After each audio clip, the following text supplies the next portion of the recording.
Hello and welcome back to Book Nerd TV. Today I'm discussing the very recent anti-lynching bill that was passed by Congress and finally approved by President Biden last month, March. This legislation, which is named for Emmett Till, amends existing hate crime laws and adds on to it the Emmett Till Anti-Lynching Bill or Act, which finally defines lynching as a hate crime. This legislation was finally passed with the 117th Congress in 2022. The initial introduction of anti-lynching legislation occurred in February of 1900 with the 56th session of Congress. And it was introduced by George Henry White from North Carolina, South Carolina, one of the Carolinas. Representative White was the first congressperson to introduce anti-lynching legislation. This, again, happened in 1900s. Oftentimes what you'll see when you look up anti-lynching legislation is a reference to Charles Dyer, Charlie Dyer, in the 1920s, 1920, 1921, as the first person to introduce the legislation to Congress. That is untrue. It erases Black history. It was actually John Henry White back in 1900. So fast forward, 120 years later, the legislation is finally passed. A mere 120 years later, anti-lynching legislation has been passed. This legislation is momentous because it is a culmination of well over 120 years that the formerly enslaved wanted as a protection, equal protection under the law. But this country simply would not pass anti-lynching legislation up until this point. So yes, it is a momentous occasion. And yes, it took way too long. Something this simple shouldn't take 120 years to pass in a democracy. But here we are. I've been aware of the fight for this anti-lynching legislation. At least, I know it's before then, but I know for sure it is mentioned in the book The Black Cabinet by Jill Watts, because Mrs. Mary McLeod Bethune advocated for the anti-lynching legislation. She tried to have President Franklin Roosevelt, approve this legislation. She tried to get the legislation in front of him, and so many people in his administration simply would not let that legislation out of, I think, Congress.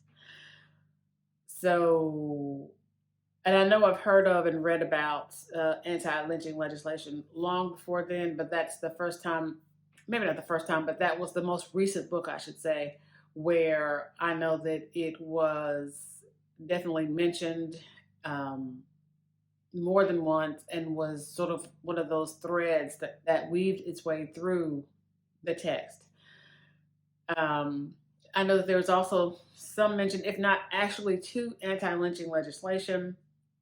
The reality of that kind of white mob violence is definitely talked about, is a motivating factor actually for Malcolm X's father in the book The Dead Are Rising by Les Payne. And in the Wilmington Lie, it is the backdrop. It is literally a discussion about that mob violence and about the overthrow of democracy by angry white people who just did not want Black people, the formerly enslaved, to participate equally in the democracy.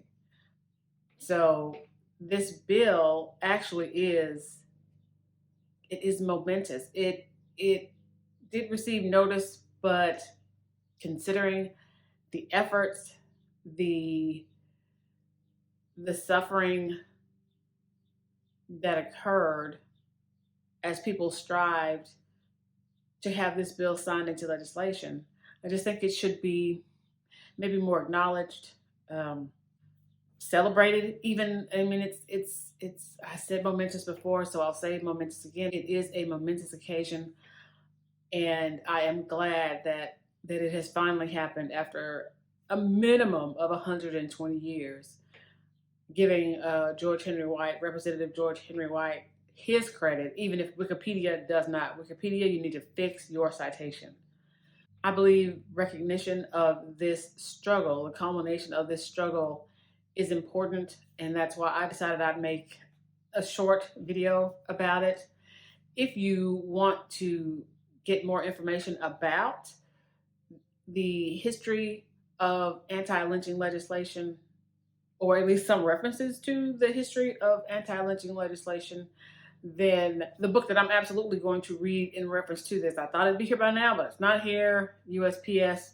I'm not hating. I'm just, come on. Um, Ida B. Wells, The Sword Among Lions book by Paula Giddings. Ida B. Wells absolutely advocated for this anti-lynching legislation. So as soon as that book gets here, that is next up on my TBR that actually doesn't exist because I moved read too much, but neither here nor there. I'm going to be reading Ida B. Wells' Sword Among Lions by Paula Giddings, because Ida B. Wells was one of those people who strived, who fought for, who advocated for this anti-lynching legislation. There's so many Black women's groups and clubs at the end of the 1800s into the early 1900s and beyond, who fought for, who advocated for this legislation. And it wasn't just women, of course, but that's my focus, so that's what it is. So the Paula Giddings book, definitely. The Black Cabinet by Jill Watts is another book. Even though it's not the main focus, it is one of the many threads that Mary McLeod Bethune advocated for as much as she could with the Black Cabinet, as a member of the Black Cabinet, and as a close confidant of Mrs. Roosevelt. I am sure that there are other books that I am not mentioning here. These are the books that I'm aware of or that I have sort of come in contact with, read, attempted to read, will finish one day, anticipate starting. So, but there is a lot of information out there. Again, Wikipedia needs to fix its citation, to give George Henry White his due, his credit for the work that he did for introducing the bill with the 56th session of Congress. History matters. This legislation matters. Black lives matter. Be good, be well, and I'll see you next time.